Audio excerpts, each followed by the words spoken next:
তারা মুখের ফুৎকারে আল্লাহর আলো তথা ইসলামকে নিভিয়ে দিতে চায়। ওয়াল্লাহু মুতিম্মু নূরিহি ওয়ালাউ কারিহাল কাফিরুন। আল্লাহ তার আলোকে পূর্ণরূপে বিকশিত করবেন যদিও কাফেররা তা অপছন্দ করে। আমরা সূরাতুস সফফের ৮ নম্বর আয়াত এখান থেকে জানলাম আল্লাহ রাব্বুল আলামিন আল্লাহর দ্বীনকে পরিপূর্ণ আলোকিত করবেন, বিজয়ী করবেন যদিও ওয়ালাউ কারিহাল কাফিরুন, যদিও কাফেররা তা অপছন্দ করে। এবার আসেন, আমরা এখানে যারা আছি অথবা যারা মাইকের আওয়াজ শুনতেছি, আমরা অধিকাংশ লোক মুসলিম, ঠিক না ভাই? আমরা মুসলিম, আমরা ঈমান এনেছি আল্লাহর প্রতি, আমরা ঈমান এনেছি মুহাম্মদুর রাসূলুল্লাহ সাল্লাল্লাহু আলাইহি ওয়াসাল্লামের প্রতি, আমরা ঈমান এনেছি আল্লাহ রব্বুল আলামিন যত কিতাব নাজিল করেছেন যুগে যুগে সকল কিতাবের প্রতি, সর্বশেষ মহাগ্রন্থ আল কোরআনুল কারীমের প্রতি আমরা ঈমান এনেছি। আমরা মৌলিকভাবে 7টা বিষয়ের উপর ঈমান এনেছি। আমানতু বিল্লাহি ওয়া মালাইকাতিহি ওয়া কুতুবিহি ওয়া রুসুলিহি ওয়াল ইয়াউমিল আখিরি ওয়াল খায়রি ওয়াল কদরি খায়রিহি ওয়া শাররিহি মিনাল্লাহি তাআলা ওয়াল বা'সি বা'দাল মাউত। আমরা ঈমান এনেছি আল্লাহর প্রতি, কিতাবসমূহের প্রতি, ফেরেশতাদের প্রতি, নবীর প্রতি, এরকম পর্যায়ক্রমে ভাগ্যের প্রতি, তারপরে ভাগ্যের ভালো মন্দ হয়, আবার আখিরাতের প্রতি আমরা ঈমান এনেছি। এরপরে মৃত্যুর পরে পুনরায় জীবিত হওয়া, সেটা কিয়ামতের ময়দানে, হাসরের ময়দানে, এই সকল বিষয়গুলোর প্রতি আমরা ঈমান এনেছি। তাহলে আমরা এখানে কেউ মুশরিক নাই, আমরা সবাই ঈমানদার। এরপর আসেন, আল্লাহ পাক আয়াতের শেষে বলেছেন ওয়ালাউ কারিহাল কাফিরুন, অন্য আয়াতে বলেছে ওয়ালাউ কারিহাল মুশরিকুন। আল্লাহর জমিনে আল্লাহর দ্বীন বিজয়ী হোক, এটা চায় মুসলমানরা, ঈমানদাররা চায়। আর অপছন্দ করে কারা? ওয়ালাউ কারিহাল কাফিরুন, যারা কাফের তারা অপছন্দ করে আল্লাহর জমিনে দ্বীন বিজয়ী হোক, এটা কাফেররা অপছন্দ করে। আবার কোথাও বলেছেন মুশরিকরা অপছন্দ করে। আসলে দেখা গেছে কাফেররাও আল্লাহর দ্বীনের বিজয় চায় না, মুশরিকরাও আল্লাহর দ্বীনের বিজয় চায় না। এখন আমরা মুসলমান যারা, আমরা আমাদের মধ্যে কেউ যদি আল্লাহর দ্বীনের বিজয় না চায়, সে কি আসলে মুসলমান প্রকৃতপক্ষে থাকে? এটা কে বলেছে? কোরআন বলেছে। কোরআন বলা মানে কে বলেছে? আল্লাহ রাব্বুল আলামিন বলেছে। এজন্য আমাদেরকে কোরআনের শিক্ষাগুলো কোরআন থেকে শিখতে হবে, নির্ভুলভাবে শেখার চেষ্টা করতে হবে। বাস্তব জীবনে রাসূলের জীবনী, সুন্নাত হাদিস থেকে শিখতে হবে, তখন আর জ্ঞানজাম মনে হবে না। তাহলে এখানে স্পষ্টভাবে আল্লাহ পাক বলেছেন ওয়ালাউ কারিহাল কাফিরুন, কাফেররা যদিও অপছন্দ করে, কিন্তু আল্লাহু মুতিম্মু নূরিহি, আল্লাহ রাব্বুল আলামিন তার নূরকে পূর্ণরূপে বিকশিত করবেন। সুবহানাল্লাহি ওয়া বিহামদিহি সুবহানাল্লাহিল আযীম। আল্লাহর নূর যদি আমরা ধরি কোরআন, আল্লাহর নূর, এই কোরআন পরিপূর্ণ 30 পারা আল্লাহ পাক নাজিল করেছেন না? আল্লাহর নূরকে আল্লাহ পাক পরিপূর্ণতা দান করেছেন।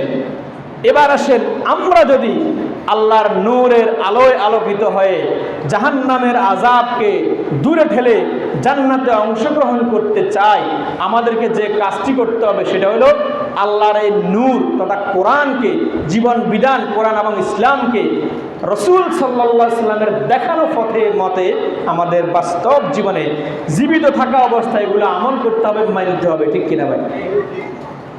মরে যাওয়ার পরে আর কি আমল করার সুযোগ আছে? নাই।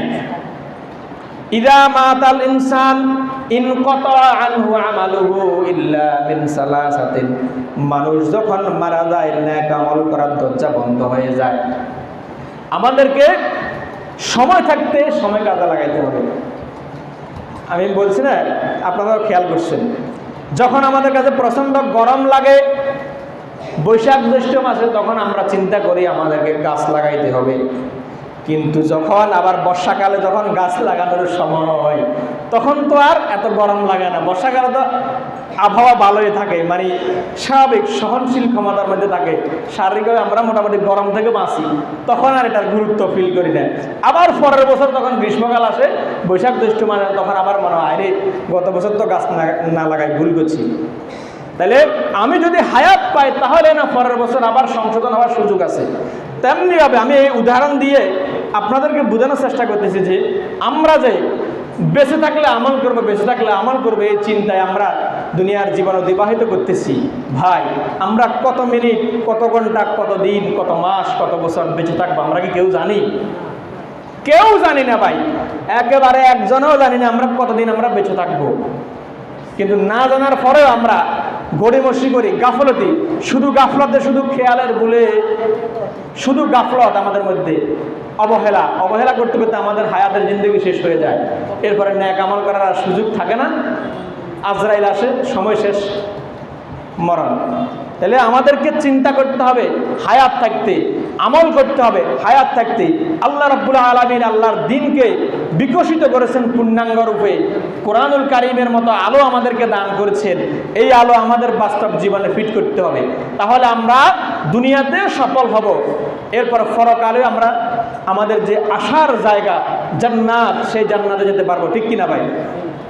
আর যদি আমরা ওই গ্রীষ্মকালে যেরকম গাছ লাগানোর কথা চিন্তা করি, বর্ষাকালে গরম লাগানো বিদায় আর গাছ লাগাই না, অবহেলা সময়টা কেটে ফেলি, এরকম হায়াতের জিন্দিগিটাও কোরআনুল কারীম, রাসূলের সুন্নাহ এটা দিয়েছে আমাদের জিন্দিগি জীবিত অবস্থাকে সংশোধন করার জন্য, ভালো হয়ে চলার জন্য, রাসূলের আদর্শ মানার জন্য, কোরআনের এই আলোকে গ্রহণ করার জন্য। কিন্তু আমরা ওই দিন যায়, মাস যায়, বছর যায়, নিজেরা সংশোধন হই না। আমাদের সবচেয়ে বড় ভুল এটা। আমরা অন্যের দিকে যেমন খেয়াল রাখি, বা বিশ্বাস করেন, আমরা একটা সমাজে যদি মুসল্লি হই, খেয়াল রাখি খতিব সাহেব কী বলে না বলে, একটু ব্যস্ত হলে সমালোচনা, আলোচনা এগুলো শুরু করে, আবার একটু ভালো লাগলে সুনামও করে। মানুষের স্বভাব প্রকৃতিটা এটা এরকম হয়, আমারও আছে, এরকম দেখতে পারে। আবার যখন চেয়ারম্যান, মেম্বার, সরকার, বিভিন্ন দায়িত্বের লোক থাকে, এদের ত্রুটি বিচ্ছুতি হলে আমরা এগুলোর চর্চা করি, আবার ভালো করলে এগুলো সুনামও করি। কিন্তু আমাদেরকে খেয়াল রাখতে হবে, অন্যের আলোচনা সমালোচনা করার চাইতে নিজের সংশোধনের জন্য, নিজের ইসলাহের জন্য, নিজেকে পরিশুদ্ধ করার জন্য, নিজের ত্রুটিগুলো বের করে চিন্তা করে আমাকে এগুলো বাদ দেয়া, এটা হলো আমার বড় কাজ। কারণ অন্যের সমালোচনা করা, অন্যের দোষ চর্চা করা আমার নৈতিকতার মধ্যে পড়তে পারে কিছু কিছু বিষয়, যেটা সমাজের ক্ষতি হচ্ছে, সেটা সব কিছু কিন্তু আমাদের জন্য আবশ্যক নয়। কিন্তু নিজেকে সংশোধন করা, নিজের চরিত্র ঠিক করা, এটা আমাদের সকলের জন্য আবশ্যক, ঠিক কিনা ভাই? আবশ্যক হলো নিজেকে সংশোধন করা। নিজেকে সংশোধন করতে নিজের পিছনে সময় দিতে হবে, আমার ত্রুটি বিচ্ছুতিগুলো আমাকে চিহ্নিত করতে হবে, চিহ্নিত করে আস্তে আস্তে বাদ দিতে হবে। আমি একদিনে পারবো না, আস্তে আস্তে চেষ্টা করতে হবে, আবার আল্লাহর কাছে তৌফিক কামনা করতে হবে। নামাজ পড়বো, নামাজের পরে আল্লাহর কাছে আমরা দোয়া করি, আমরা বিভিন্ন জায়গায় ভ্রমণ করি, বিভিন্ন প্রাকৃতিক পরিবেশ উপভোগ করি, নদীর ঢেউ উপভোগ করি, বাতাস গ্রহণ করি। যখন আমাদের কাছে ভালো লাগে আমরা আলহামদুলিল্লাহ পড়বো এবং আল্লাহর কাছে বলবো, হে আল্লাহ, যে আপনি আমাদেরকে এই প্রচণ্ড গরমের মধ্যে বাতাস দিয়ে, দক্ষিণা বাতাস দিয়ে আমাদের হৃদয়কে প্রশান্ত করেছেন, আল্লাহ হেদায়েতের আলো দিয়া আমাদের হৃদয়কে ভালোভাবে তুমি প্রশান্ত করে দাও, যেন আমরা দুনিয়াতে নবীর তরিকায় চলতে পারি, পরকালে আপনার দেখানো সেই জান্নাতে যেতে পারি। তাহলে আমরা জান্নাত চাই কি চাই না ভাই? সবাই জান্নাত চাই, সবাই জান্নাত চাই। কিন্তু জান্নাতে যেতে হলে যে কাজগুলো, এগুলো আমরা অবহেলা করি, এই জন্য আমাদের বিপদ। এরপর আসেন, ইবনে আব্বাস রাদিয়াল্লাহু বর্ণনা করেছেন, হাদিস শরীফে এসেছে, একবার রাসূলুল্লাহ সাল্লাল্লাহু আলাইহি সাল্লামের নিকট 40 দিন যাবত ওহী আসা বন্ধ থাকে। তখন মুনাফিকদের নেতা কাব ইবনে আশরাফ ইহুদিদের লক্ষ্য করে বলেন, মুনাফিকদের নেতা কাব ইবনে আশরাফ সে ইহুদিদেরকে লক্ষ্য করে বলে, দেখো মুহাম্মদ যে নূর নিয়ে আসছে, কোরআন আসছে, কোরআন তো আসা বন্ধ হয়ে গেছে। এবার আসেন বাস্তব জীবনে মিলাই, আমরা মুসলিম না, কিন্তু কোনো মুসলমান ভুল করলে আমরা অনেক সময় বিধর্মী, মুশরিক, মূর্তি পূজারী তার সাথে আনন্দ করে বলি, ওই মৌলী সাহেব হাতে ইসলামী আন্দোলনের কথা বলে, দেখো হাতের মাইনে কাল্লাকে বাকি গেছে, দেখো হাতে এই করছে সে গেছে। মানে সমালোচনা তো নিজেরা করি, মুশরিকদেরকে নিয়ে ঠাট্টা বিদ্রুপ, মুশরিকদেরকে নিয়ে মুসলমান ভাইয়ের বিরুদ্ধে ঠাট্টা বিদ্রুপ করি, আছে না নাই? একেবারে বাস্তব। বাইরে আমরা মুসলমান, আমাদের নেতা হবে একজন ইমানদার ব্যক্তি, আমার নেতা হবে সহজ ভাষায়, আমার নেতা হবে যিনি আমার থেকে একটু ভালো, তিনি, তাই না ভাই? যিনি আমার থেকে রাজনীতি ভালো বুঝেন তিনি আমার নেতা হবে, যিনি আমার থেকে কেরাত ভালো পারেন তিনি আমার ইমাম হবে, ঠিক না? যিনি আমার থেকে সামাজিক বিষয় ভালো বুঝেন, আমি শালির দরবারে বিপদে মুসিবতে তার কাছে তো যাবো সাহায্যের না, ঠিক না? যে আমার থেকে ভালো বুঝে সে, তাহলে আমাকে ভালো যে বুঝে তার কাছে যাইতে হয় শিখার জন্য। তাহলে আমাকে এরকম খেয়াল করতে হবে। তাহলে আমরা এখানে মুনাফিকের একটা কথা এসেছে যে মুনাফিক নেতা কাব ইবনে আশরাফ, সে ইহুদিদের সাথে ঠাট্টা বিদ্রুপ করে। আমি কথা যে বলে যে মুহাম্মদ তার উপর তো 40 দিন ওহি আসা বন্ধ, তার কেরামতের শেষ, এটা বলে ঠাট্টা বিদ্রুপ করে। এই এখন বর্তমানেও কোনো আলেম ওলামা, ইসলামী আন্দোলনের নেতা অথবা মসজিদের ইমাম ভুল করলে এটা নিয়ে সমালোচনা বেশি করে। আপনি আশ্চর্য হয়ে যাবেন। আল্লাহ মামুনুল হক সাহেব যখন গ্রেপ্তার হয়েছেন, মানুষ হিসেবে তার ভুল থাকতে পারে, আমারও হাজার ভুল আছে, অ্যাজ এ ম্যান হিসেবে ওনার ভুল থাকতে পারে। তখন এক নেতায় আমার কয় ইমাম সাহেব, আমি এসার নামাজ হয়তো মা আয়েন, ইমাম সাহেব দেখেন দেখেন ওই লুচ্চামির দ্বারা খাইছে, মানে একজন আলেম, আপনি তাকে তার স্ত্রীর সহ দিচ্ছেন বা যে কোনোভাবে দিচ্ছেন, এটা আসলে রাজনৈতিক প্রতিহিংসার কারণে। মনে করেন আমি মোটরসাইকেলটা চালাই, আমার মোটরসাইকেলের নাম্বার নাই, কিন্তু শোরুমের থেকে কিনছি, এখন আমি ওখানে ওয়াশ করি, কারো যদি গায়ে লাগে বা রাজনৈতিক কারণে সে যদি আমাকে ধরে ফতে দিয়ে যেতে কবিরাট ধরে অথবা শাহজিরাট যে কোনো জায়গাতে আমার সিবাসাবাদ ধরি কয় যে আপনার মোটরসাইকেলের লাইসেন্স নাই, আপনার আটকা নিলাম, যে কোনো উদ্দেশ্যে আমার ধরতে পারবো, ঠিক না? ধরা খুব সহজ যদি শত্রুতা থাকে। তাহলে এরকম আলেম ওলামা সে তার একটা বিপদ হয়েছে, আমাদের মুসলিম লোকেরা বলে যে অমুকে এটার ধরা গেছে, কিনলে তার রাজনৈতিক স্বার্থে আঘাত লাগছে বা সে হক কথাগুলো স্পষ্টভাবে বলে, যেগুলো আমরা মিনমিন্না স্টাইলে আমরা সামাজিকভাবে বলি না, কিনলে সমাজে ইসলাম কায়েম নাই। এখানে ইমাম সাহেব অনেক কথা আছে, এগুলো বললে ইমাম সাহেবের চাকরিও থাকে না।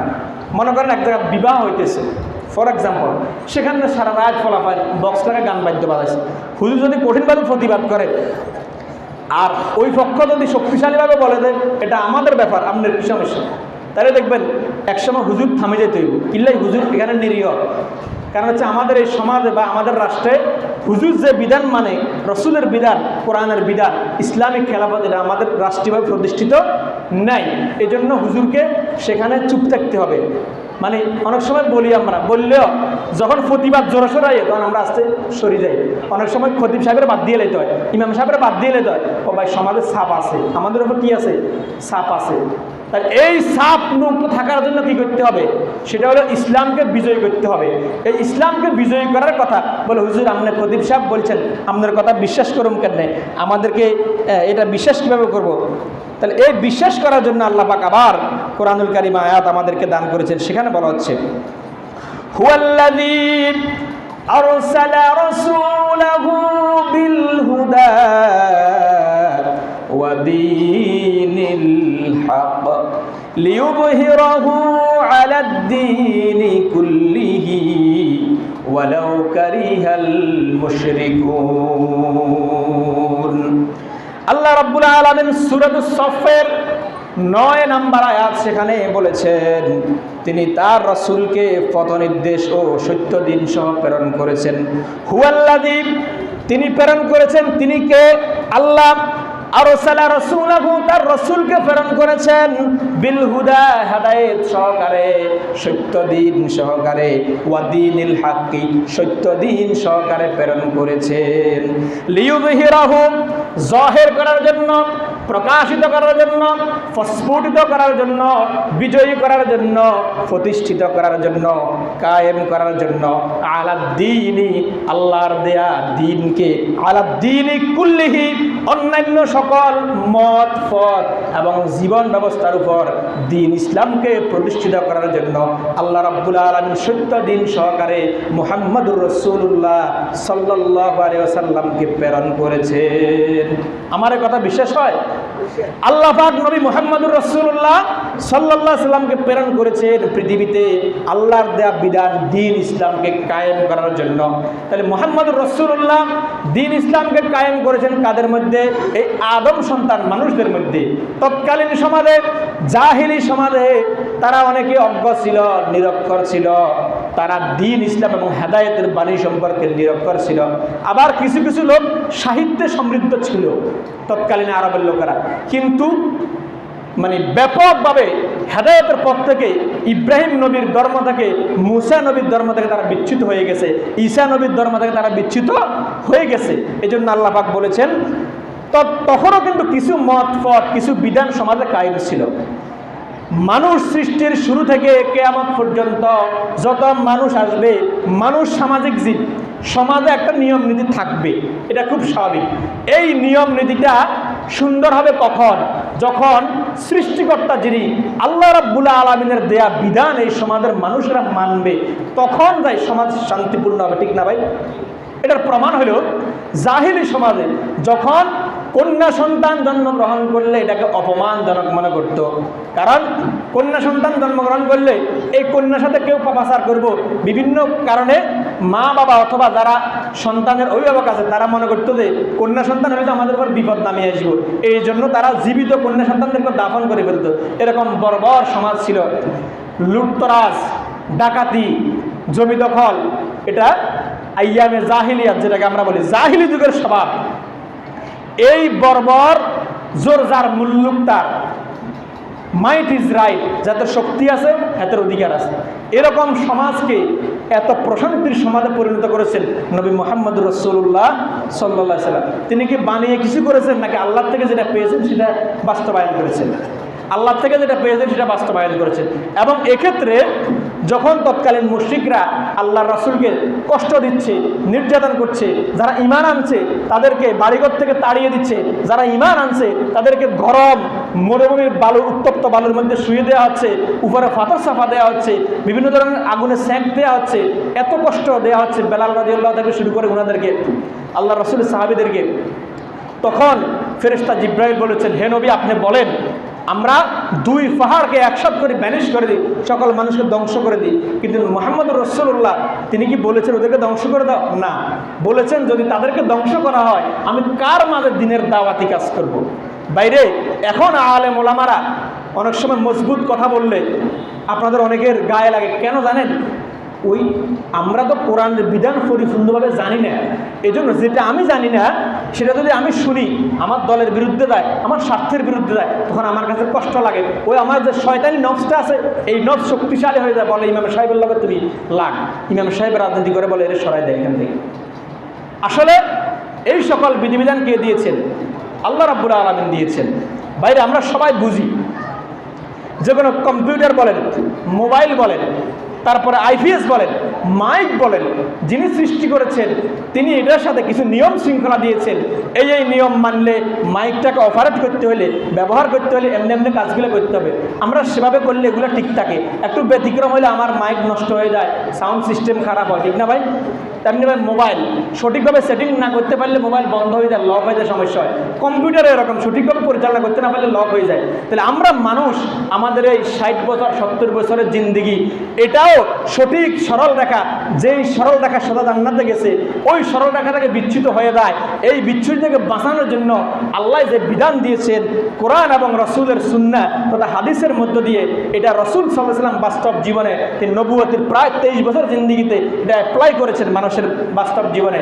এই বিষয়গুলো কোরআন এবং হাদিস এবং ইজমা কিয়াস ফিকহি বিষয়, ফিকহি কিতাবগুলোতে বিস্তারিত এই বর্ণনাগুলো আছে। এগুলো আমাদের সমাজে চর্চা রাখতে হবে এবং এগুলোর বেশি বেশি চর্চা করতে হবে, জানতে হবে, মানতে হবে। তখন আমাদের মধ্যে দূরত্ব কমে যাবে, সমাজে শান্তি আসবে। একটা হাদিস বলি, যে হাদিস বললে আজকে বিকেলে আমার সমালোচনা হবে, হাদিসটা তারপরে বলি। সেটা হচ্ছে, আমি যখন বুখারী শরীফ পড়তেছিলাম, ইসলামিয়া মাদ্রাসা সোনাপুর আমরা পড়ছি, তো আমি চিন্তা করলাম আচ্ছা আমরা তো অনেক সময় শুনছি, জানছি, অনেক আলেম ওলামার ওয়াজে শুনছি, আবার অনেক যারা ইসলামী আন্দোলন তারা আমাদেরকে বলছে যে যেই দেশের মানুষের প্রতি আল্লাহ পাক অসন্তুষ্ট হয় ওই এলাকাতে নারী নেতৃত্ব দেয়। এই হাদিসটা আমি খুঁজতে লাগলাম, টোকাতে লাগলাম, পরে আমি হাদিসটা পাইছি এবং ক্লাসে ওস্তাদরা আমাদেরকে পড়াইছেও। এটা একটা বাস্তব হাদিস, কিন্তু এই হাদিস পড়লে আমার চাকরিও যাব, হিড়ে সাম্বাও যাব, মার খাওয়ার সম্ভাবনা আছে, ঠিক না নাই? আছে। মানে যেই এলাকার প্রতি, যেই কাবিলা, যেই এলাকার প্রতি, যেই গ্রামের প্রতি, যে অঞ্চলের প্রতি আল্লাহ পাক অসন্তুষ্ট হয় সেখানে নারী নেতৃত্ব স্থাপন করে দেয়। কারণ কি? বেডিরে বিভিন্ন প্রতারণা করান যায় বেডিগুলো। আপনি একজন পুরুষ মানুষের সহজে টলাতে পারতেন না, কিন্তু মহিলা মানুষের হানাকিলি খাওয়াই সুন্দর করে বাইরে সুনাম করলে, আরে আপনার বাপ কত ভালো ছিল, আপনার দাদা কত ভালো ছিল, আমরা তখন আপনাকে বাদ যেতাম, আম হরলে আপনার মা আম করে দিত, বেডির মনান গলি গেছে, এবার হিয়ারের রাস্তাতে হাওলাত চায়। বেডি করে সহজে ফটানো যায়। আমাদের রাষ্ট্র থেকে শুধু সাবধান এটাই চলতেছে। আসলে কেন আমি কোনো ব্যক্তি কাউকে আক্রমণ করতেছি না, মানে এখন যারা আছে তারাও এটা, আর যারা আসবো তারাও কিন্তু ওইটা। কিন্তু আমি শত্রু জানো, আমি হাদিসটা বলতেছি বুঝার জন্য, এটা আল্লাহ রাসূলের হাদিস। এই হাদিসগুলো সাহস করে মিম্বরে ইমাম সাহেবরা বলে না। কেন বলে না? চাকরিও দেব, হিডে সাম্বা যাবে, এটা আল্লাহ বলে না। কিন্তু বাইরে মুহাম্মদুর রাসূলুল্লাহ সাল্লাল্লাহু আলাইহি ওয়াসাল্লাম ইমাম ছিলেন কিনা? এখানে যারা আমার থেকে বয়স্ক, কেউ আমার বড় ভাই, কেউ আমার বাপের সমতুল্য, কেউ চাচার সমতুল্য, যারা ছোট আমার ছোট ভাইয়ের সমতুল্য, এখানে আমরা সবাই আপন লোক। সবচেয়ে বড় পরিচয় আমরা ইমানদার, ঠিক না ভাই? কাউকে আসলে ক্ষতি করার জন্য না। এই বিষয়গুলো মুহাম্মদুর রাসূলুল্লাহ তিনি একজন ইমাম ছিলেন না? মুহাম্মদুর রাসূলুল্লাহ একজন খতিব ছিলেন না? তিনি একজন স্বামী ছিলেন না? তিনি বাবা ছিলেন না? তিনি সমাজের নেতা ছিলেন না? ছিলেন। আমাদের অনেক ভাইরা আছে দাওয়াতি কাজ করে, কিন্তু আল্লাহর জমিনে আল্লাহর দিন প্রতিষ্ঠা হোক এটার বেলা আসলে কয় আমরা যতটুকু জানি না, আমরা দুনিয়ার মাটির নিচের আর উপরের কথা বলি, মাঝখানের কথা বলি না ভাই। এটা অনেকে না বুঝি বলে। আবার যারা আলেম, ওদের আলেম আছে, যারা আলেম তারা বুঝে যে উপরের কথা আর নিচের কথা কেন বলা হয়। এই দুনিয়ার জীবন যেন ঠিক হয় এটার জন্য বলা হয়। আমি ওদের বিরোধিতা করি না। ইসলামী যত মত ফত, মাদ্রাসা, মসজিদ, আলিয়া, কমিয়া, বিভিন্ন, আমি কাউকে বিরোধিতা করি না। হ্যাঁ, কারো ফতে একটু বেশ কম থাকতে পারে, কিন্তু আমরা সবাই মুসলিম, বুঝাই নিতে হবে। আসলে আল্লাহর বিধান এটা বলতে হবে। মুহাম্মদুর রাসূলুল্লাহ সাল্লাল্লাহু আলাইহি সাল্লাম 40 বছর বয়স পর্যন্ত তিনি সমাজে বসবাস করেছেন, মক্কার সমাজে বসবাস করেছেন।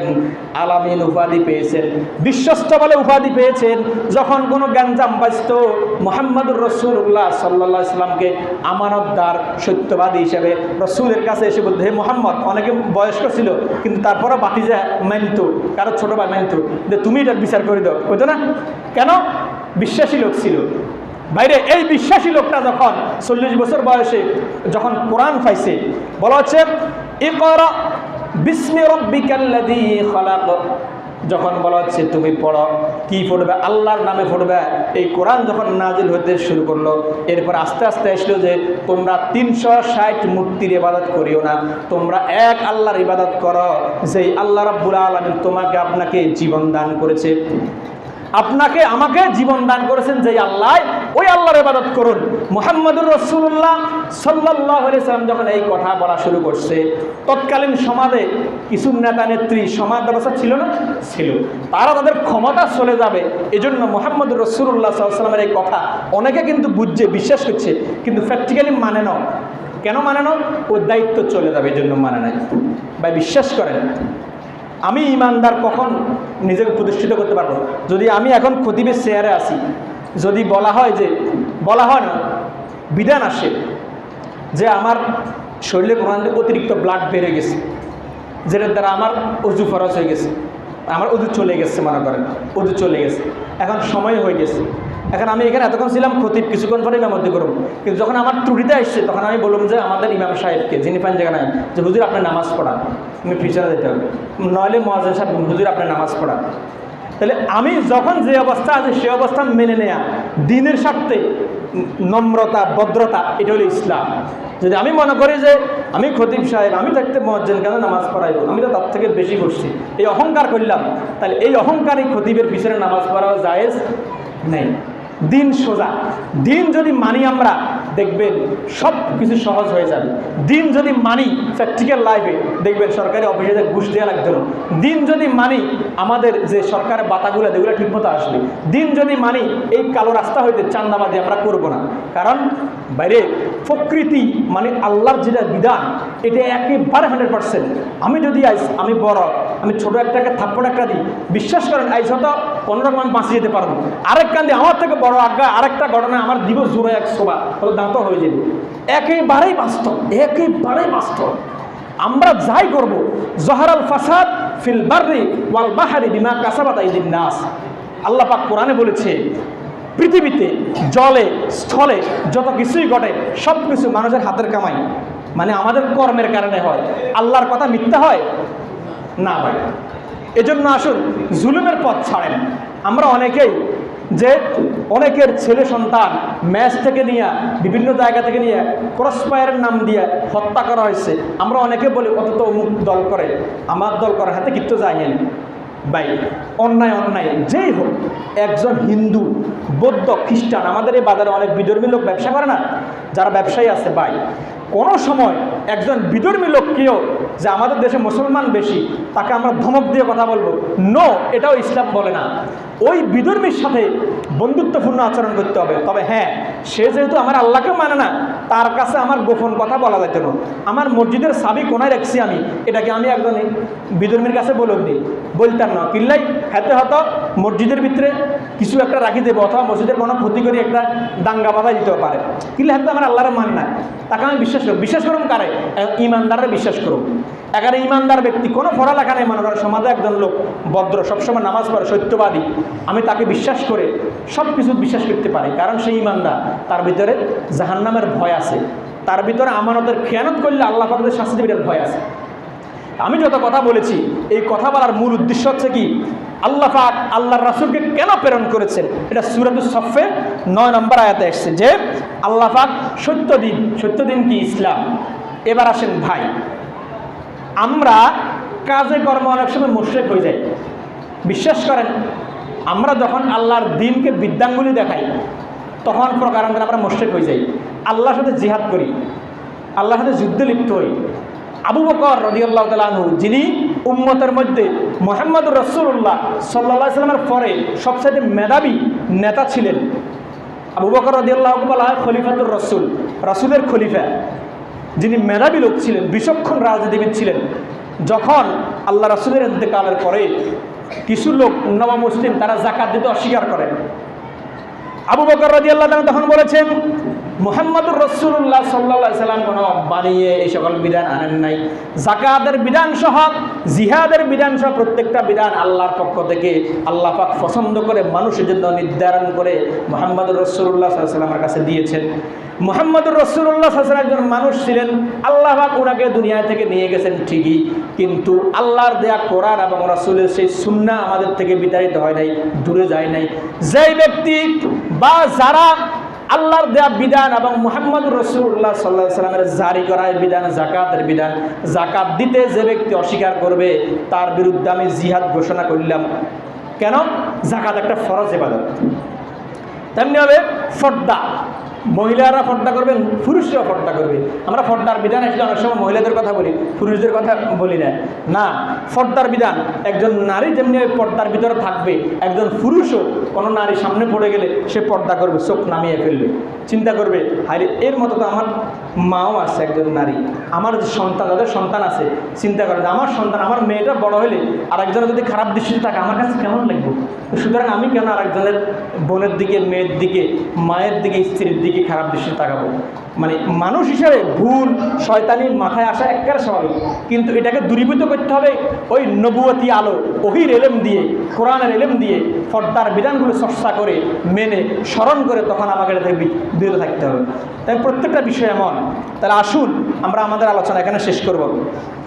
এরপর আল্লাহ পাক বলে, ওয়ালাউ কারিহাল মুশরিকুন, যে রাসূলুল্লাহ সাল্লাল্লাহু আলাইহি ওয়াসাল্লাম যে বিধান নিয়ে এসেছেন, হেদায়েত নিয়ে এসেছেন, এই হেদায়েত প্রতিষ্ঠা করার জন্য আল্লাহ পাক নবী মুহাম্মদ রাসূলুল্লাহ সাল্লাল্লাহু আলাইহি ওয়াসাল্লামকে পাঠিয়েছেন। এটা কারা অপছন্দ করে? মুশরিকরা অপছন্দ করে। আমরা কি এখানে মুশরিক আছি? নাই। সুতরাং আসুন ভাই, খুব সাবধান। আমরা অনেক সময় বলি, দিনের দাওয়াত দিতে গেলে বলি, বাইরে এখন ইসলাম কায়েমের জন্য তোমরা হাঁটাহাঁটি এগুলো দলমল করি, এলাকার মধ্যে পুলিশ হয়, বিভিন্ন ধরনের সমস্যা হয়, তোমরা এগুলো বাদ দিয়ে দাও।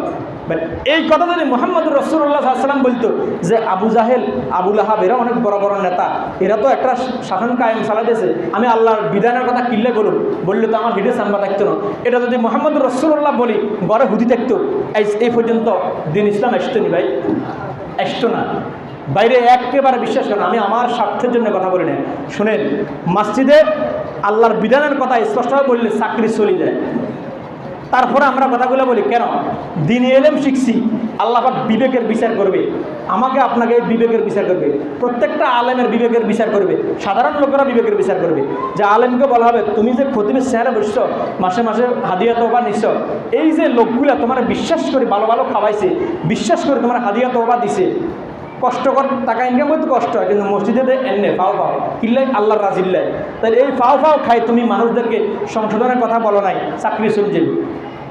এই বাইগুলা আপনারাই পরকালে আবার এই খতিব ইমাম এদেরকে কাঠগড়ে দাঁড়া করাবেন।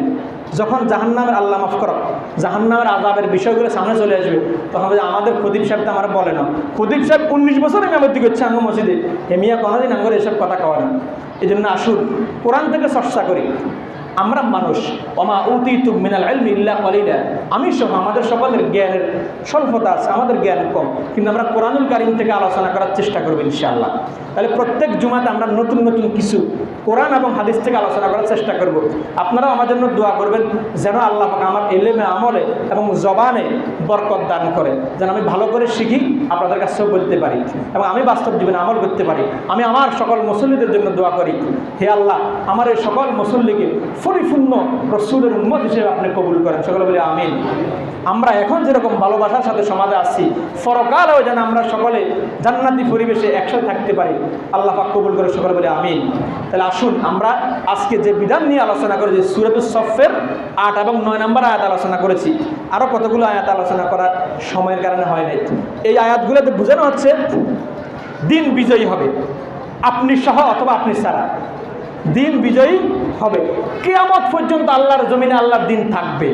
কিন্তু আমরা যে বিছানে সরে যাই ভয়ে, মামলার ভয়ে, হামলার ভয়ে, চাকরির ভয়ে, তারপরে নেতারা মারব, তারপরে আমাদেরকে সুযোগ সুবিধা দিতে না, সেরেমানি সার্টিফিকেট দিতে না, ইয়াল্লাই বলতে হবে যত বড় নেতা সবার হৃদয়ে একটা ভালো আছে, যত খারাপ মনে আসলে সবার মধ্যে ভালো নেতা দাওয়াত তাকেও দিতে হবে। বড় নেতা সমস্যা কি, ওনার সাথে ভালোবাসার সম্পর্ক করেন, সমাজে বিচ্ছিন্নতা কোনো দরকার নাই, সম্পর্ক করে দিন বুঝান, দিন বুঝান। দেখবেন এক সময় ওই নেতা যখন আপনার মিছিলে হামলা করে, আপনার পুলিশের ধরা যায়, সেই লোকে দেখবেন নারায় তাকবীরের স্লোগান দিব, যদি তার মধ্যে দিনের বুঝটা চলে আসে। দোয়া করতে হবে, দাওয়াত দিতে হবে।